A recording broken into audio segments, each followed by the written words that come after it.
Hello students, this is your fifth lecture in plant reproduction.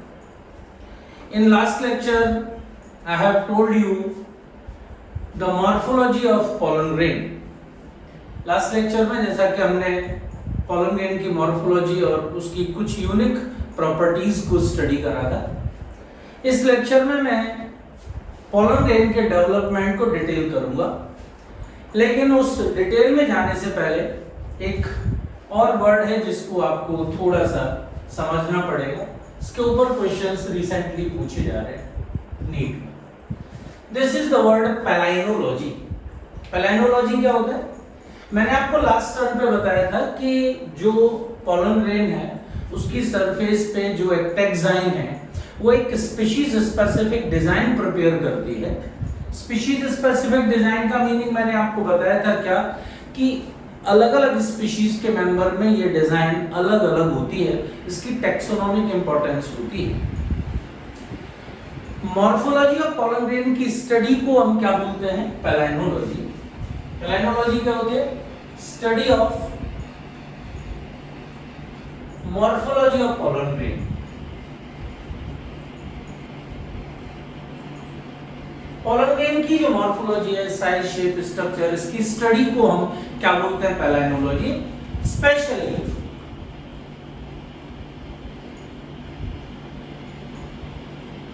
Design, जो design इसके ऊपर पाई जाती है उस डिजाइन की स्टडी को ही हम क्या बोलते हैं? पैलाइनोलॉजी. मींस हम यदि अलग अलग पॉलन ग्रेन्स की इस पैलाइनोलॉजी को स्टडी करें तो हम पाएंगे कि जो अलग अलग स्पीशीज के पॉलन ग्रेन है उनकी जो स्पीशीज स्पेसिफिक डिजाइन है वो सेपरेट है. मतलब हम किसी भी प्लांट के पॉलन ग्रेन को देख करके उसकी पैलाइनोलॉजी के बेस पर हम ये बता सकते हैं कि ये पॉलन ग्रेन किस स्पीशीज का है. आजकल अर्थ सरफेस पे, अर्थ क्रस्ट के नीचे जो coal and petroleum fossil fuels पाए जाते हैं. फॉसिल फ्यूल क्या होता है? Coal, petroleum, gas, LPG, CNG, सबको मिलाकर के हम क्या बोलते हैं? Fossil fuel. इन फॉसिल फ्यूल को गैस करने के लिए, इनका पता लगाने के लिए आजकल हम कई सारी स्टडीज करते हैं.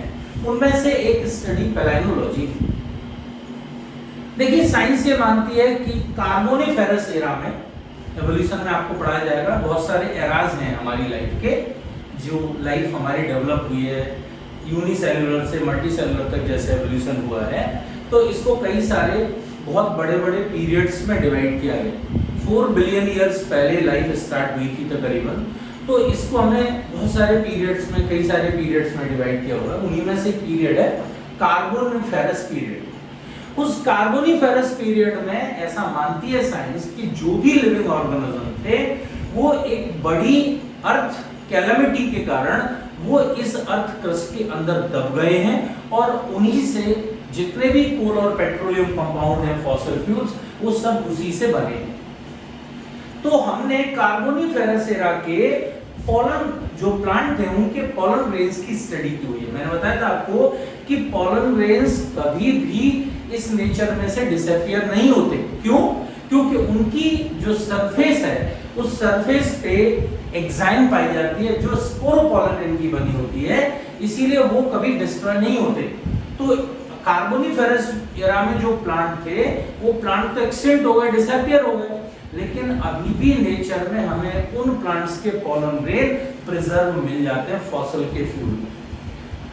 तो ये जो पॉलन ग्रेन्स हैं उनकी स्टडी के बेस पर हम ये पता लगाते हैं, उनकी पैलाइनोलॉजी के बेस पर हम ये पता लगाते हैं कि अर्थ क्रस्ट में कहां पर फॉसिल फ्यूल हो सकते हैं. तो आजकल इसका यूज किया जाता है. ये लास्ट 2 to 3 इयर्स पहले AIPMT में क्वेश्चन भी पूछा गया था कि अर्थ क्रस्ट के अंदर जो फॉसिल फ्यूल्स हैं उनको गैस करने के लिए हम क्या यूज करते हैं? तो पैलाइनोलॉजी को यूज किया जाता है. तो आप समझ गए पैलाइनोलॉजी क्या है? पॉलन ग्रेन की स्ट्रक्चर की स्टडी, साइज और शेप की स्टडी, लेकिन उसमें भी स्पेशली जो उसके ऊपर डिजाइन पाई जाती है, स्पीशीज स्पेसिफिक डिजाइन, उसकी स्टडी को पैलाइनोलॉजी कहते हैं. चलिएगा, इसमें अब मैं आगे बढ़ता हूं तो पॉलन ग्रेन के डेवलपमेंट की बात करता हूं. Development of pollen grain. देखिए पोलर ग्रेन के डेवलपमेंट को हम डेवलपमेंट ऑफ मेल गैमेटोफाइट भी बोलते हैं। We call it development of male gametophyte. याद करिए मैंने बताया था आपको कि पोलर ग्रेन जो होता है वो आगे चल करके मेल गैमेट बनाता है। दैट्स व्हाई हम इसको क्या बोलते हैं, development of male gametophyte.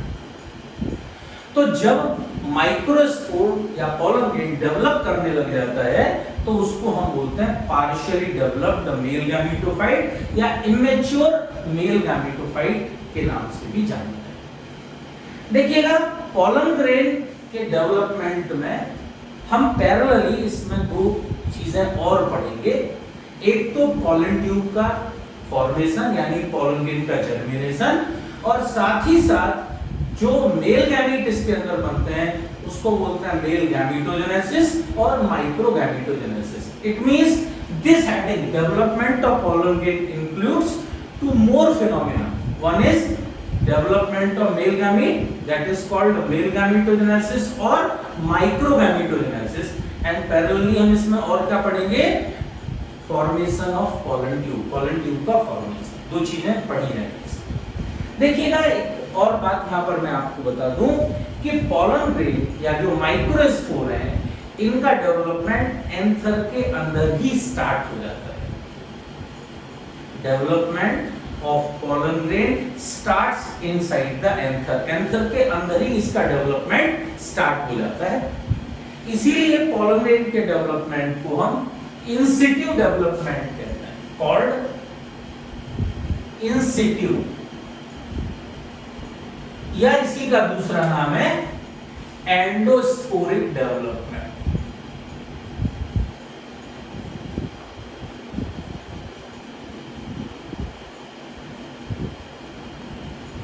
Meaning क्या है, whenever the development of pollen grain is starts inside the microsporangium। Anther को क्या बोलते हैं, माइक्रोस्पोरेंजियम, और एंथर के अंदर माइक्रोस्पोरेंजियम के अंदर ही इसका डेवलपमेंट स्टार्ट हो जाता है।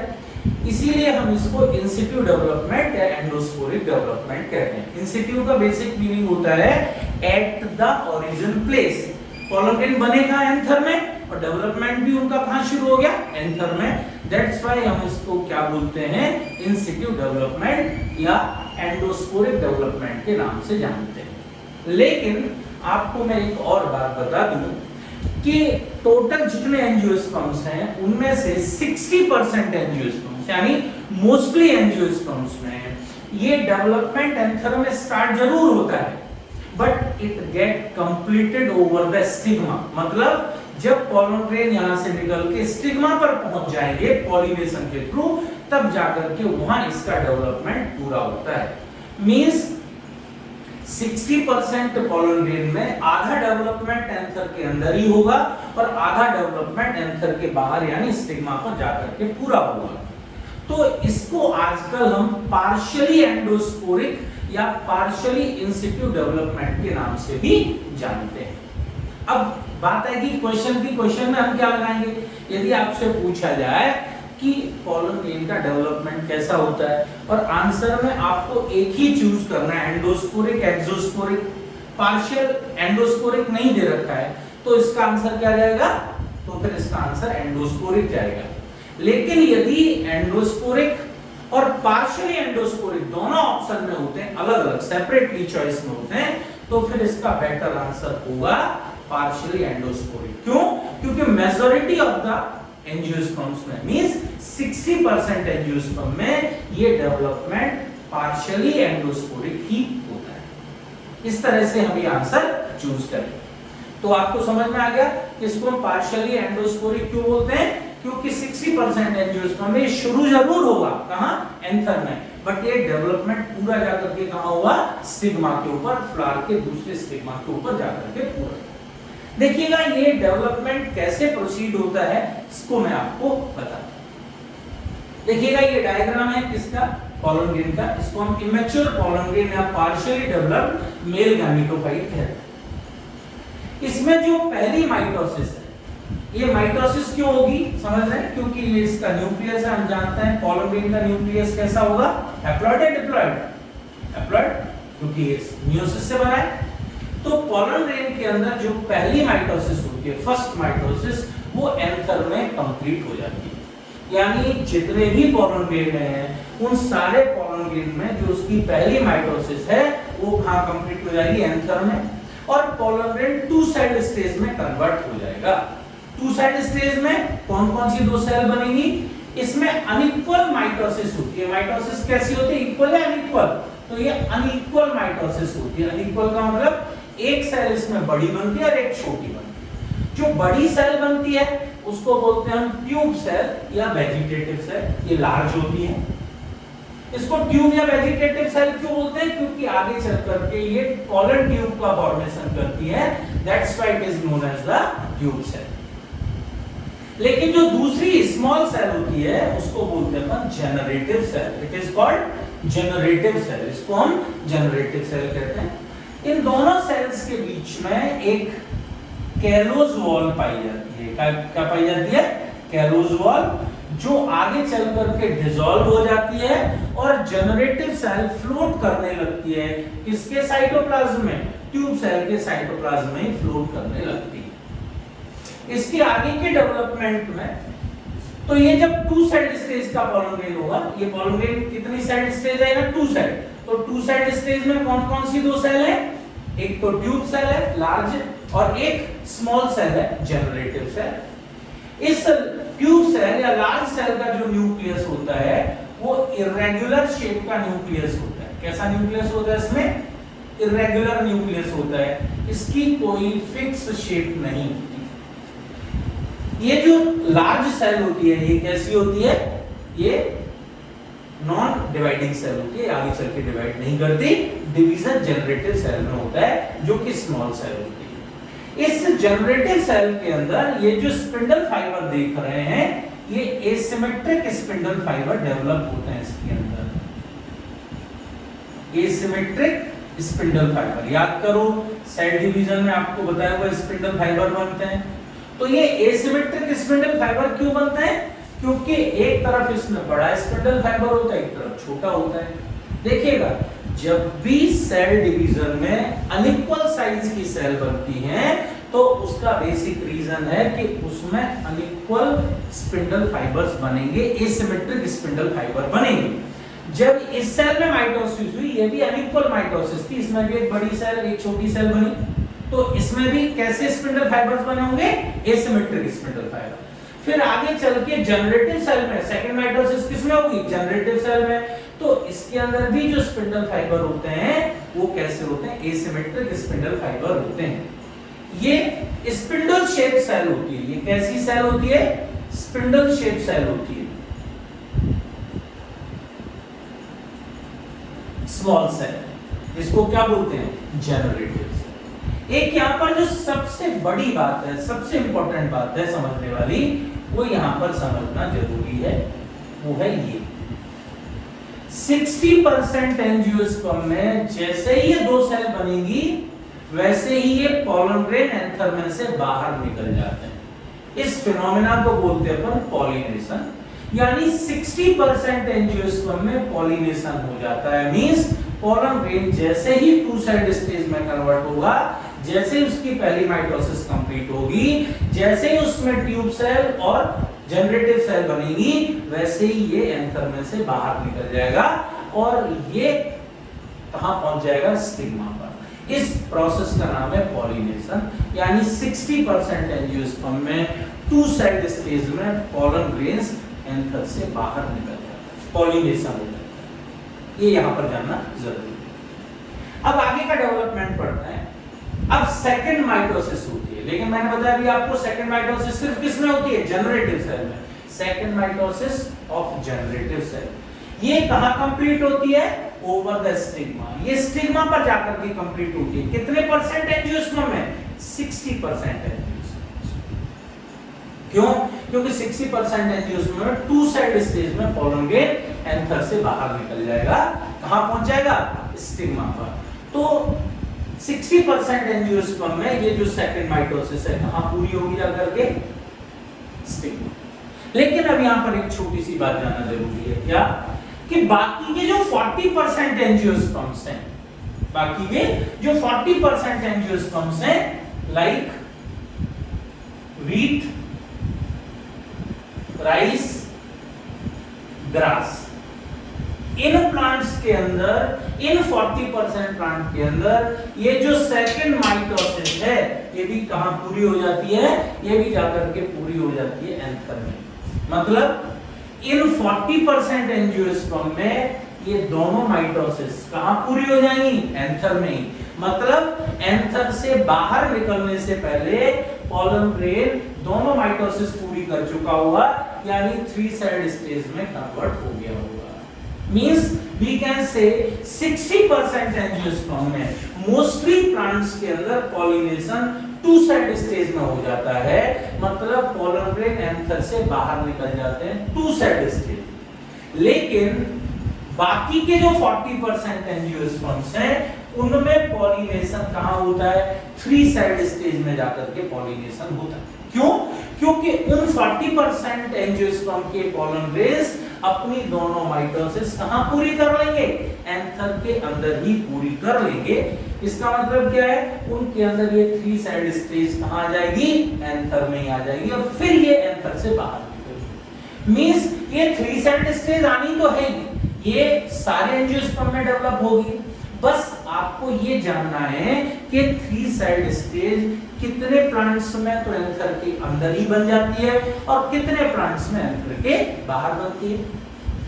मींस वी कैन से क्या कि सारे प्लांट्स के अंदर 100% एंजियोस्पर्म के अंदर पहली माइटोसिस तो कहां कंप्लीट हो जाएगी, एंथर में। लेकिन जो सेकंड माइटोसिस है ये केवल इन 40% एंजियोस्पर्म में, जैसे व्हीट है, राइस है, ग्रास है, उनमें सेकंड माइटोसिस भी एंथर के अंदर पूरी हो जाएगी और ये 3 सेड स्टेज में पॉलन ग्रेन से बाहर, पॉलन ग्रेन एंथर से बाहर निकलेगी। लेकिन जो 60% एंजियोस्पर्म्स होते हैं उनमें सिर्फ पहली माइटोसिस ही एंथर के अंदर पूरी होती है, बाकी ये 2 सेड स्टेज में ही पॉलन ग्रेन एंथर से रिलीज हो जाते हैं, बाहर निकल जाते हैं और इनकी जो सेकंड माइटोसिस है वो जाकर के स्टिग्मा पर पूरी होती है। यानी ये स्टिग्मा पर पूरी होगी या एंथर में पूरी होनी तो है ये पूरी। अब डिपेंड करता है कहां पूरी हो रही है। तो बताइए 60% एंजियोस्पर्म में ये कहां पूरी होगी, स्टिग्मा पर। लेकिन 40% एंजियोस्पर्म में ये कहां पूरी हो जाएगी, एंथर में पूरी हो जाएगी। इसका मतलब ऐसे भी बोल सकते हैं कि 60% एंजियोस्पर्म्स में केवल फर्स्ट माइटोसिस एंथर में पूरी होती है, 2 साइड स्टेज पर पॉलिनेशन हो जाता है और सेकंड माइटोसिस स्टिग्मा पर जाकर के कंप्लीट होती है। बट बचे हुए जो 40% एंजियोस्पर्म में, जैसे व्हीट है, राइस है, ग्रास है, इनमें दोनों माइटोसिस कहां, एंथर में ही कंप्लीट हो जाती हैं और इनके अंदर पॉलिनेशन 3 साइड स्टेज में जाकर के होता है और जाकर के प्लांट पॉलन ग्रेन कहां पहुंचा देते हैं, स्टिग्मा पर 3 साइड स्टेज। ये बात आपको जाननी है। तो मेल गैमेटोफाइट या पॉलन ग्रेन के डेवलपमेंट में फाइनली जब जनरेटिव सेल डिवाइड हो जाती है तो जनरेटिव सेल से 2 सेल्स बनती हैं। इनको क्या बोलते हैं, मेल गैमीट्स। अभी मैंने क्या बताया आपको, ये जो 2 सेल बनती हैं ये जनरेटिव सेल के डिवीजन से बनती हैं। और जनरेटिव सेल में मैंने कैसे स्पिंडल बताया आपको, एसिमेट्रिक स्पिंडल, यानी इससे बनने वाली जो 2 सेल हैं, 2 मेल गैमीट हैं, वो भी अनइक्वल साइज के होते हैं। कैसे साइज के होते हैं, अनइक्वल साइज के। तो बड़े छोटे 2 मेल गैमीट्स बनते हैं। कितने मेल गैमीट्स बनेंगे, यहाँ 2, लेकिन कैसे होंगे, अनइक्वल साइज के। खास बात ये कैसे होते हैं, इमोटाइल एंड नॉन फ्लैजेलेटेड।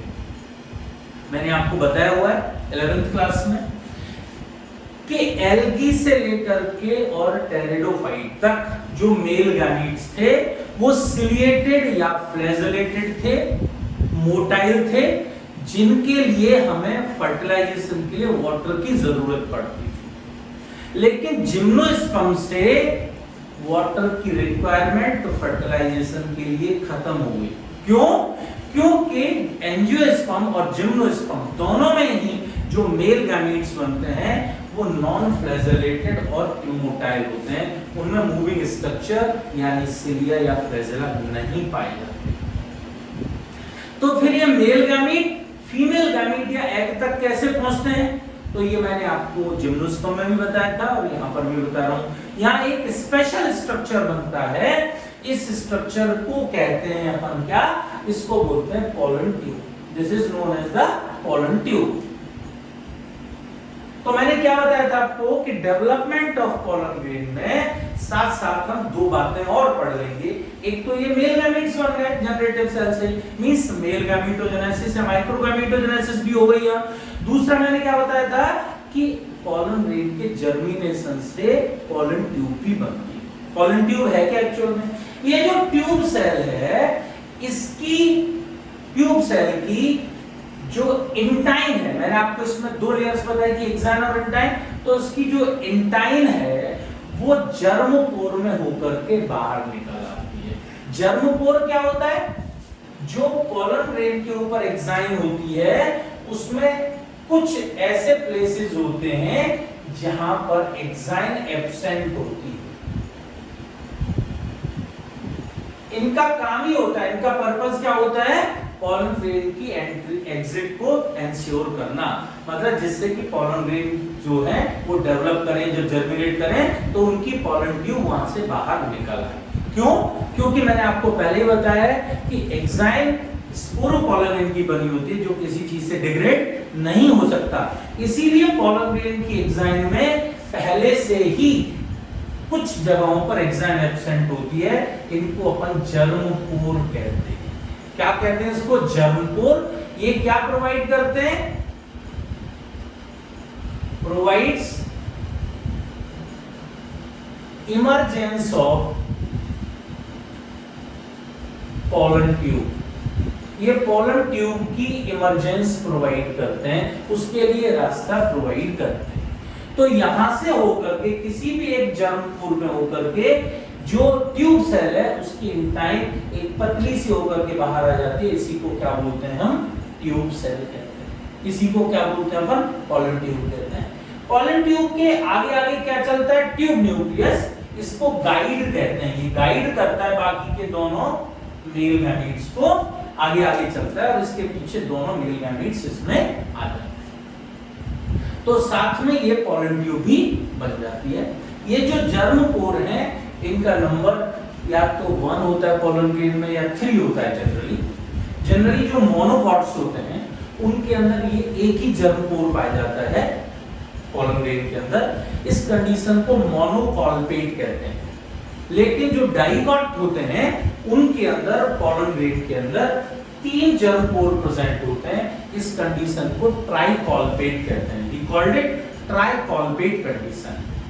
तो इन में से किसी भी एक जर्मपोर में होकर के ये पोलन ट्यूब बाहर आ जाती है। तो पोलन ट्यूब एक्चुअल में क्या है, पोलन ट्यूब मेल गैमीट्स चूंकि वो इमोटाइल हैं उनको फीमेल गैमीट तक पहुंचाने का काम करती है। इस प्रोसेस का नाम है साइफोनोगैमी। याद करिएगा 11th क्लास में मैंने आपको साइफोनोगैमी पहली बार जिम्नोस्पर्म में टर्म पढ़ाया था, यानी fertilization with the help of pollen tube is known as the siphonogamy. इसको क्या बोलते हैं अपन, साइफोनोगैमी कहते हैं। ये टर्म सबसे पहले स्ट्रासबर्गर नाम के साइंटिस्ट ने इंट्रोड्यूस किया था। ये टर्म किसने इंट्रोड्यूस किया था, स्ट्रासबर्गर। देखिए लेकिन पोलन ट्यूब को सबसे पहले स्टडी किया था एक साइंटिस्ट है एमिसी नाम के। उन्होंने किसमें, पोर्टुलोका नाम के प्लांट में। हालांकि ये डिस्क्रिप्शन अब एनसीईआरटी में नहीं दे रखा है, लेकिन साइफोनोगैमी पर अक्सर क्वेश्चंस पूछे जाते हैं। Siphonogamy fertilization with the help of pollen tube and siphonogamy को टर्म को किसने यूज किया था सबसे पहले, स्ट्रासबर्गर ने। लेकिन आपसे पूछा जाए कि साइफोनोगैमी यानी पोलन ट्यूब को सबसे पहले स्टडी किसने किया था, तो आप बोलोगे एमिसी नाम के साइंटिस्ट ने। किसमें, पोर्टुलोका। अब आपको एक और यहाँ पर जरूरी बात बता दूं, जनरली एक पोलन ग्रेन से एक ही पोलन ट्यूब इमर्ज होती है। Generally one pollen tube emerges from the each pollen grain, but कभी कभी कुछ प्लांट में एक ही पोलन ग्रेन से एक से ज्यादा पोलन ट्यूब भी इमर्ज हो जाती है। हालांकि ये स्पेशली एक फैमिली में ही देखा गया है और उस फैमिली का नाम है, उस फैमिली को हम मालवेसी फैमिली कहते हैं। मालवेसी फैमिली में अक्सर देखा गया है पर पोलन ग्रेन, एक ही पोलन ग्रेन में एक से ज्यादा पोलन ट्यूब इमर्ज होती हैं। उसी फैमिली का एक मेंबर है एल्थिया, उस एल्थिया के अंदर तो देखा गया एक पोलन ग्रेन में 14 पोलन ट्यूब्स इमर्ज होती हैं। बट यहाँ पर एक बात जान लेना आपके लिए जरूरी है कि किसी पोलन ग्रेन में कितनी ही पोलन ट्यूब क्यों ना इमर्ज हो, लेकिन ये तीनों कंपोनेंट एक ही पोलन ट्यूब में जाएंगे। रीजन, क्योंकि इसकी टिप में सबसे आगे कौन चलता है? Tube nucleus. मैंने बताया वो किसका काम करता है? गाइड का। और एक बार गाइड जहां चला जाएगा, बाकी के दोनों मेल गैमेट उसके पीछे वहीं एंट्री करते हैं। तो इस तरह से ये पोलन ट्यूब, एक ही पोलन ट्यूब के अंदर तीनों पाए जाएंगे, भले ही पोलन ट्यूब का नंबर एक से ज्यादा क्यों ना हो। पर पोलन ग्रेन एक ही पोलन ट्यूब का बनना, इस प्रोसेस का नाम है, इसको बोलते हैं अपन मोनोसाइफनस कंडीशन। इस कंडीशन को क्या बोलते हैं? मोनोसाइफनस कंडीशन। लेकिन जब पोलन ग्रेन के अंदर एक से ज्यादा पोलन ट्यूब बनती हैं, तो फिर हम इस फिनोमेना को या इस कंडीशन को बोलते हैं पॉलीसाइफनस कंडीशन। यानी मोस्टली पोलन ग्रेन में मोनोसाइफनस कंडीशन पाई जाएगी, लेकिन कुछ के अंदर पॉलीसाइफनस कंडीशन भी आपको देखने को मिलेगी। किसमें? मालवेसी फैमिली के मेंबर्स के पोलन ग्रेन के अंदर। एक और यहाँ पर इंपॉर्टेंट इंटरेस्टिंग बात है जो आपको नोट करनी है, वो ये कि कुकुरबिटेसी फैमिली में ये पोलन ट्यूब ब्रांच हो जाती है। वैसे तो पोलन ट्यूब एक होती है और सीधे सीधे आगे बढ़ती है, लेकिन ये पोलन ट्यूब ब्रांच्ड हो जाती है। किसमें? कुकुरबिटेसी फैमिली के अंदर इसकी ब्रांचेस पाई जाती हैं, ब्रांच्ड हो जाती है। तो इस तरह से ये डेवलपमेंट है किसका? मेल गैमेटोफाइट या पोलन ग्रेन का। तो पोलन ग्रेन का, मेल गैमेटोफाइट का जो डेवलपमेंट है कहां शुरू होता है? एंथर में। लेकिन 60% एंजियोस्पर्म में जाकर के पूरा काम होता है ये स्टिग्मा पर। इसीलिए इसे हम बेसिकली पार्शियली एंडोस्पोरिक डेवलपमेंट के नाम से जानते हैं। लेकिन 40% एंजियोस्पर्म में ये पूरी तरह से कहां कंप्लीट हो जाता है? एंथर के अंदर ही कंप्लीट हो जाता है। तो फिर एक बार मेन पॉइंट्स यहाँ पर नोट करें तो क्या, यानी 100% एंजियोस्पर्म्स के अंदर पहली माइटोसिस एंथर में ही कंप्लीट होगी, लेकिन 60% एंजियोस्पर्म में दूसरी माइटोसिस स्टिग्मा पर पूरी होगी, क्योंकि उनमें 2 सेल्ड स्टेज में पॉलिनेशन हो जाएगा।